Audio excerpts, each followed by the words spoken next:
शादी पाकिस्तान में, प्रेग्नेंट पाकिस्तान में, हलाला पाकिस्तान में, मगर बच्चे पैदा भारत में और सारी सुविधा भारत की। बच्चे पैदा भारत में क्यों? क्योंकि एक तो गवर्नमेंट की सारी सुविधा मिले, फ्री इलाज हो, फ्री मेडिसिन मिले, और उल्टा इंडियन गवर्नमेंट हॉस्पिटल में बच्चे पैदा करने पे कुछ पैसे भी उनको देते हैं, तो इसीलिए पैसे भी लेने। उसके बाद लाखों पाकिस्तानी यहां पल रहे हैं, लाखों पाकिस्तानी हिंदुस्तान के अंदर रह रहे हैं, शादी वहां करके आती है और यहां आके बच्चे पैदा करती हैं। आज जो आप 15-20 सालों से हम जो ये डेमोग्राफिक चेंजेस देख रहे हैं ना, वो इसी का नतीजा है। नमस्कार दोस्तों, मैं हूं बालिश, आप देख रहे हैं BKR। दोस्तों, हमारे देश पर बहुत, या यूं कहें कि हमारा वजूद खतरे की ओर बढ़ रहा है। हम वापस तेजी के साथ गुलामी की ओर बढ़ रहे हैं, और इस बार वो गुलामी नहीं आने वाली। अगर आ गई तो वो खतरनाक वाली गुलामी आएगी कि हमारा वजूद संकट में हो जाएगा। आज भारत चारों ओर से समस्याओं से घिरा हुआ है।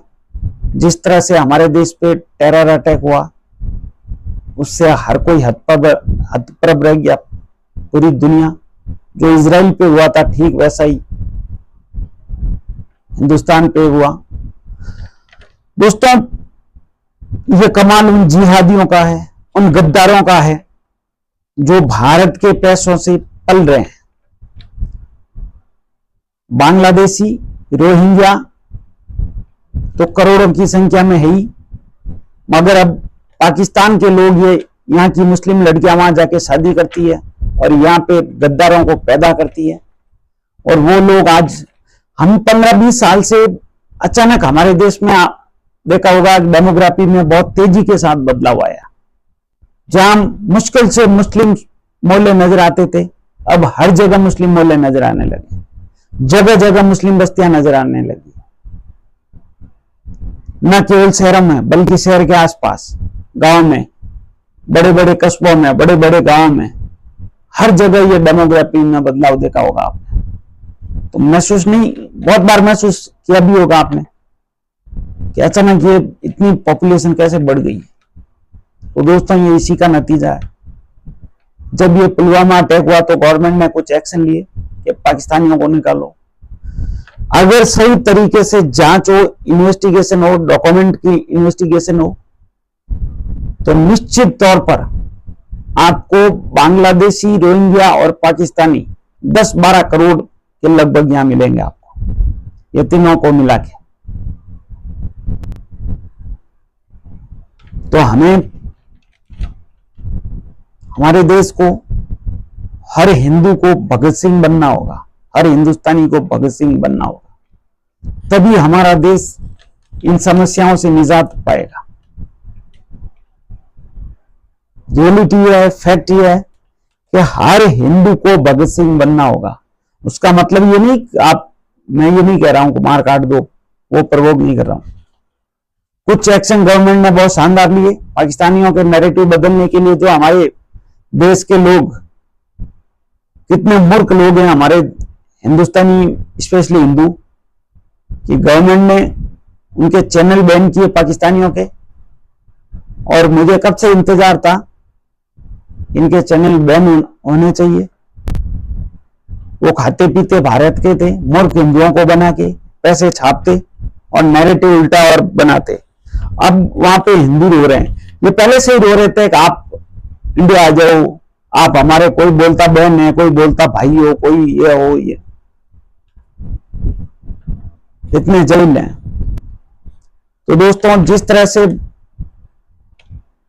ये मुस्लिम लड़कियां वहां जाके शादी करती है, करे, कोई ऐतराज नहीं है, मगर भारत में आके पैदा क्यों करते हैं? आप वहां जाइए, शादी कीजिए, वहीं रहिए। हमारे देश में एक सानिया मिर्जा नहीं है दोस्तों, लाखों सानिया मिर्जा बैठी है जो वहां जाके शादी करती है, यहां आती है, बच्चे पैदा करती है, और बच्चे आज की डेट में यही रह रहे हैं। अब वो इनका जो नैरेटिव बनाती है ना, ये विक्टिम कार्ड खेलने का, जब इंडियन गवर्नमेंट ने इनको निकालना शुरू किया, 10% नहीं निकले अब तक। तो अगर सही तरीके से ऑपरेशन चलाया जाए, और ये ऐसे ही माहौल में, वरना ये सड़कों पे उतर जाते हैं। हालांकि गवर्नमेंट चाहे तो सबको सीधा कर सकती है, मगर हमारा देश अब पाकिस्तान के साथ कुछ बहुत बड़ा करने की कोशिशों में, इसलिए हर देश के नागरिक की जिम्मेदारी है कि अफवाहों पे ध्यान न दें, सरकार का साथ दें, सेना पे भरोसा बनाए रखें, सेना का साथ दें। यह हम सब की जिम्मेदारी है, क्योंकि हम आतंक से बहुत टाइम से पीड़ित हैं, और इस आतंक ने हमारे देश पर एक बार हमला नहीं किया। पिछली सरकारों को तो वो पता नहीं सरकारों का हाथ था या नहीं था, या कुछ वो करना नहीं चाहते थे, या जिगरा नहीं था। अब यकीनन उनको यकीन ही नहीं आ रहा है। जब उन्होंने एयर स्ट्राइक के प्रूफ मांगे, सर्जिकल स्ट्राइक के प्रूफ मांगे, तो इसलिए मांगे क्योंकि उनको पता था कैसे कर दिया इन्होंने, क्योंकि उनको खुद पे भरोसा ही नहीं था, उनकी हिम्मत ही हैसियत नहीं थी, इसलिए इनको यकीन नहीं आ रहा। फिर दूसरा ये आप कह रहे हैं कि जो पहलगाम हुआ तो ये तो मोदी ने करवाया। कुछ पाकिस्तान के समर्थक, पाकिस्तानी परस्त लोग जो कहते हैं, तो उससे लगता है कि जिस तरह से 2014 से पहले, एक तो हम मंदिर भूले नहीं है भाई, 2014 से पहले हिंदुस्तान में क्या हालात थे हर शहर में, तो उससे लगता है कि ये लोग करवाते थे उस वक्त, चाहे पाकिस्तान के साथ मिलके करवाएं, या ऐसे करवाएं, या खुद के दम पे करवाएं, या करने वालों पे कोई ध्यान न दें। उस वक्त तो राहुल गांधी जैसे लोग बोलते थे कि हर आतंकी अटैक, टेररिस्ट अटैक नहीं रोक सकते आप। अरे इस भगवान मोदी ने तो रोक दिया। निसंदेह हर हिंदू के लिए मैं मानता हूं कि मोदी जी भगवान है, कम से कम मेरे लिए तो है भाई। मैं तो मोदी जी को भगवान से कम नहीं मानता।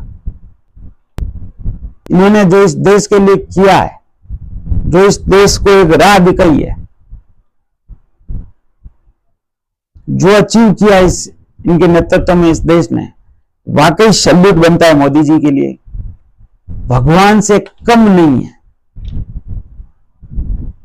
मैं तो मानो भगवान से बढ़कर है।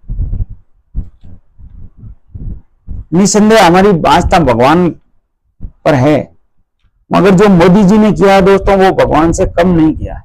यकीनन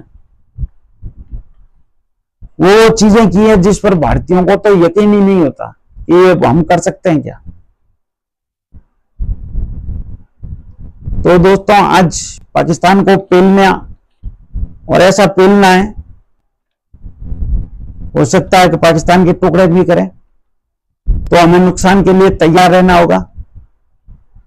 हमें केवल ये जो बांग्लादेशी रोहिंग्या पाकिस्तानी यहां रह रहे हैं, इनसे नहीं, बहुत ही इनके जो आका हैं, इनसे फाइट करनी है। शो कॉल्ड उन जजों से करनी है जो इनके हितों में आधी रात को कोर्ट खोल के बैठ जाते हैं। उन नेताओं से फाइट करनी है, उन विपक्ष से फाइट करनी है, अपोजिशन से, बहुतों से लड़ाई लड़नी है, तब जाके हमारा हिंदुस्तान सेफ होगा। हमारी जिम्मेदारी है कि सरकार का साथ बनाए रखें, सरकार का साथ दें, भरोसा रखें, सेना पे भरोसा रखें। तो देखते हैं कि पाकिस्तान का हमारी सेना क्या हालत करती है। मैं तो बहुत उत्साहित हूं कि ऐसा मौका फिर नहीं आएगा पीओके लेने का। न केवल पीओके बल्कि कराची पोर्ट भी ले लिया जाए और बलूचिस्तान को भी आजाद करवाया जाए। तो अगर वीडियो अच्छा लगा हो तो प्लीज सब्सक्राइब कीजिए। जय हिंद, जय भारत।